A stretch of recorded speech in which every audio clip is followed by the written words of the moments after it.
Hello guys, in this video I am going to review the OnePlus One which I have been planning to review since a month, and the device is amazing, device is superb, device is a flagship killer, device is everything you can do to praise the device. But in this video I am going to show you a different point of view of reviewing the OnePlus One.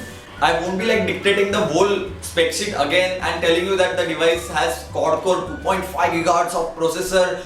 It has 3 GB of RAM and it runs awesome, something like that. I may say that, but it's going to be quite different. So let's get started with my full review of the OnePlus One. So first of all, let's start with the build quality. The build quality is so amazing that some days I'm just like... So this is the sandstone back panel, and as you know, we don't have to worry about fingerprints on the back panel, as there is 0% chance that you will get a fingerprint on the back panel. The back panel is quite sturdy, you won't be like the phone is slipping out of your hand, so that's a really great thing. And I think the back panel will be quite durable. There won't be issues like plastic back panels. The metal ring on the sides adds a very good value to the OnePlus One. And as you can see at the back, the camera is covered with a metal ring. It's not a ring actually, it's rectangle. That feels amazing. So let's talk about the point because of which I bought the OnePlus One, and that's the ROM development. I'm kind of guy who flash ROM every day or who likes to try different ROMs, and OnePlus One is very rich when it comes to ROM development and everything. And OnePlus One is one of the most amazing supported device on the XDA. So that surely adds to the value of the OnePlus One. Considering the price of $350 and the ROM development being so good, I don't think so that for next 2 to 3 years, rather 3 to 4 years, the device will die on the XDA. Rather, it won't die ever because the hardware inside is purely future proof. At least for 2 years, I am pretty much sure that you don't have to worry about the spec list on the OnePlus One. And as you know, this is the flagship killer phone which almost nails Galaxy S5. And I'm pretty much sure that Galaxy S6, which will be Samsung's next year's flagship, won't be able to beat the OnePlus One. It's such an incredible device because of the software inside, and that's built by Cyanogen. And Cyanogen mod on the OnePlus One, which is officially supported. For someone like me who love to flash Cyanogen mod or who loves any type of ROMs, is obviously heaven. So it's like I had to buy this phone when it came to my country, and I bought it very soon because I got the invite. Luckily I got the invite, by the way, and I bought the device. And there are tons of features. We can talk about the Cyanogen Mod 11S, which is present on the OnePlus One right now, and the 12S might be on its way. And the feature list on the OnePlus One of the software is endless. Like if I start now, like double tap to sleep and wake, themes, lock screen, fonts, wallpaper, icon pack, software buttons, boot animations, quick boot menu, long press to close the application. Everything like this is present on the phone, and there are so many software features that you can customize. So it's like very good. And as I was talking about the ROMs and the development on the XDA, it's worth mentioning that even if you root your device, unlock your bootloader, flash any ROM, if you brick your device, you are not out of warranty. Yeah, you are not out of warranty even after you do all of this, unless and until you have done something which will harm the hardware, like if you have overclocked the CPU to up to a level on which the processor burnt. No, the processor can't burn. Okay, so if you have done something like that, then it's not covered in warranty. But there are so less chances of disturbing the hardware inside the phone by just flashing any of the ROM and anything like that. So that's surely a plus point for the OnePlus One. So I talked so many good things about it, so there has to be something bad, which is very rare to find. But in India at least, I found that the phone heats up sometimes after medium to heavy use. If I play games for a longer time, or if I watch 1080p videos or 2K or 4K videos on the phone, then the phone heats up. But considering India's environment, that's quite acceptable because the phone performs exceptionally well all the other times. So heating is something which I can easily ignore. So I just mentioned it because I didn't want this review to be like I'm just praising it. So let's talk about the media consumption on the OnePlus One. Both the cameras are superb. There are no issues with the cameras at all. As you can see, I'll just click a photo. So if I take a selfie, here you are. Okay, yeah, you're watching video from here. The phone is super cool. As you can see, I can focus over here. I hope you can watch it. If I tap over here, the phone focuses over here, and the window over here goes out. And when it comes to rear camera, the phone is superb. With the HDR mode, the phone becomes even more awesome because I have clicked some of the photos which are of DSLR quality. I'm much into DSLRs as of now. So I'll just keep quiet for some time and enjoy the photos, guys.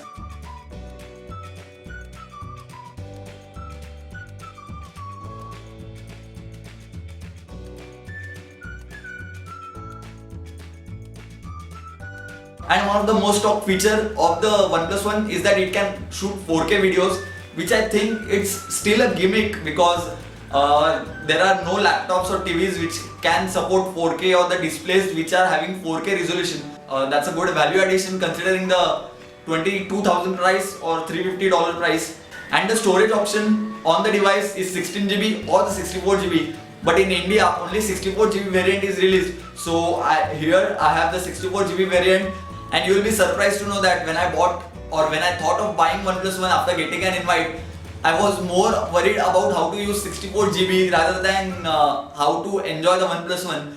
So I managed to do that with the multi-ROM. And multi-ROM is such an amazing tool for someone like me who loves to try every ROM like Slim ROM, Bliss Pop, Omni ROM, let it be any ROM. I love to try that, and with 64GB and multi-ROM, I can achieve that very easily. I have already made a separate guide on how to install multi-ROM and how to use it. That's pretty detailed guide. So I'll give the link of that video in the description below. So don't forget to check that out. So let's talk about the screen in the front. The screen is amazing. The viewing angles are great, but not the best I have seen because I am having Xiaomi Mi 3 in my house.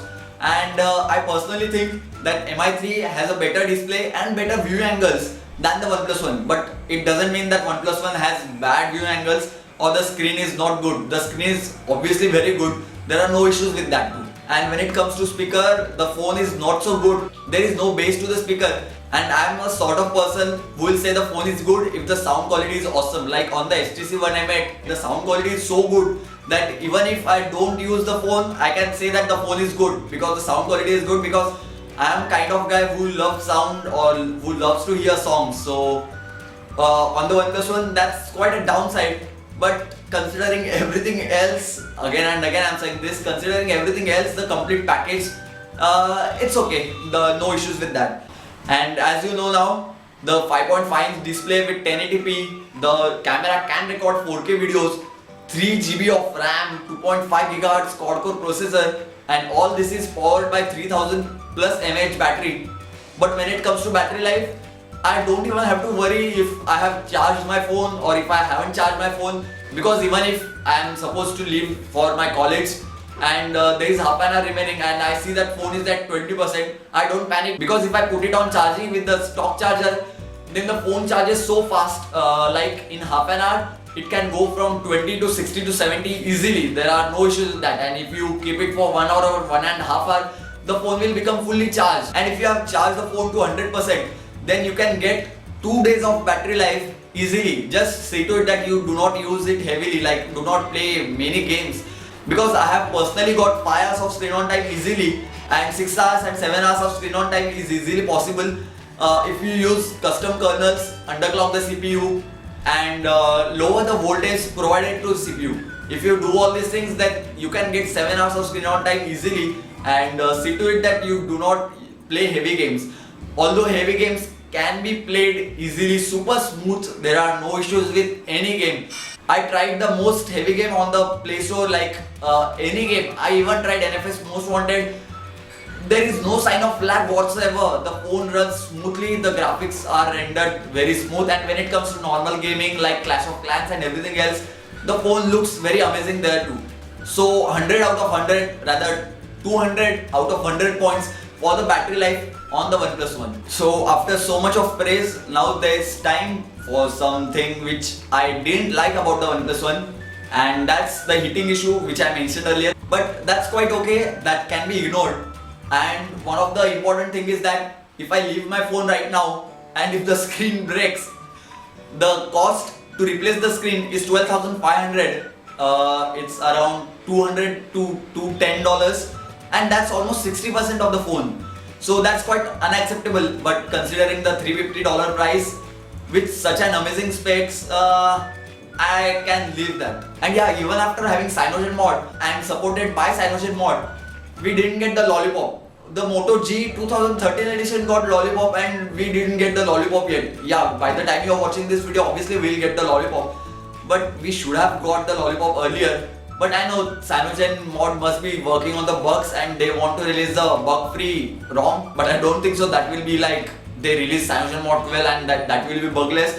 As it happened with the CyanogenMod 11. At the starting, when the OnePlus One was released, the CyanogenMod 11 also had some bugs, but they were fixed in the future updates. But the same thing will happen with CyanogenMod 12 also. So that's okay.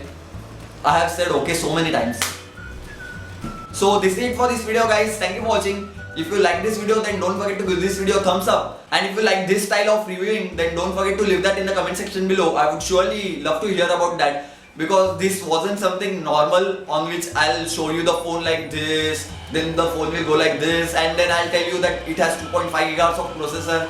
And if you really like this video, like I personally what I felt about the OnePlus One, then don't forget to leave that in the comment section below. I would love to hear about that. I said that earlier too. Yeah, okay.